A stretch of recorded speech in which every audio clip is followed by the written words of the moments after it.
Or, si nous sommes enfants, nous sommes aussi héritiers, héritiers de Dieu et co-héritiers de Christ, si toutefois nous souffrons avec lui, afin d'être glorifiés avec lui. Romains 8, 17.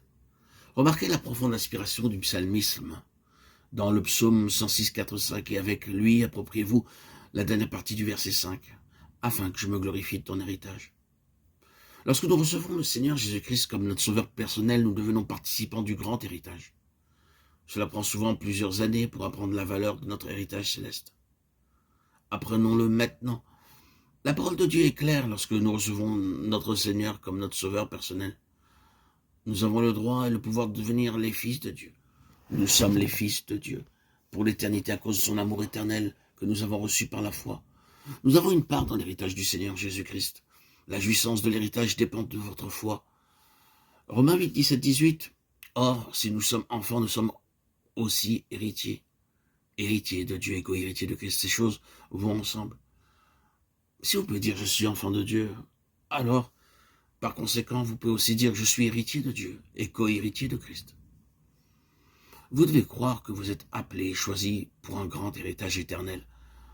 En recevant Jésus-Christ comme notre Seigneur et Sauveur, nous entrons dans une participation spirituelle.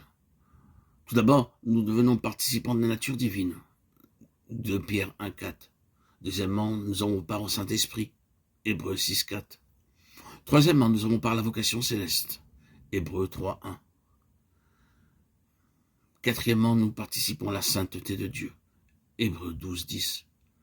Cinquièmement, nous sommes participants de la gloire qui sera révélée. 1 Pierre 5, 1. Sixièmement, nous avons part à l'héritage des saints dans la lumière.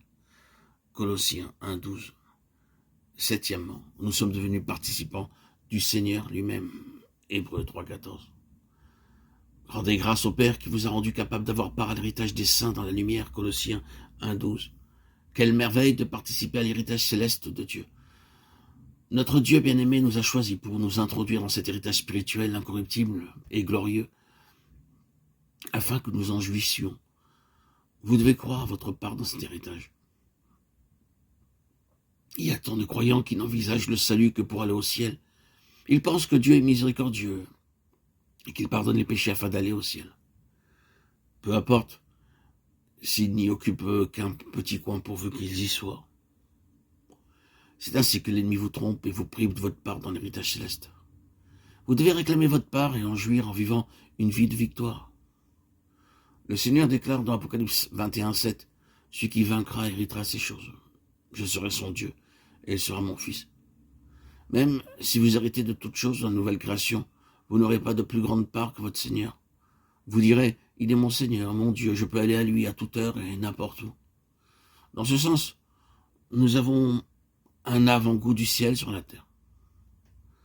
Dans les premiers jours de notre vie de chrétien, alors que nous prions, nous envisageons la prière en relation avec les choses terrestres. Nous demandons à Dieu des choses terrestres. Si Dieu répond à notre prière, nous disons « Il est un Dieu bon ».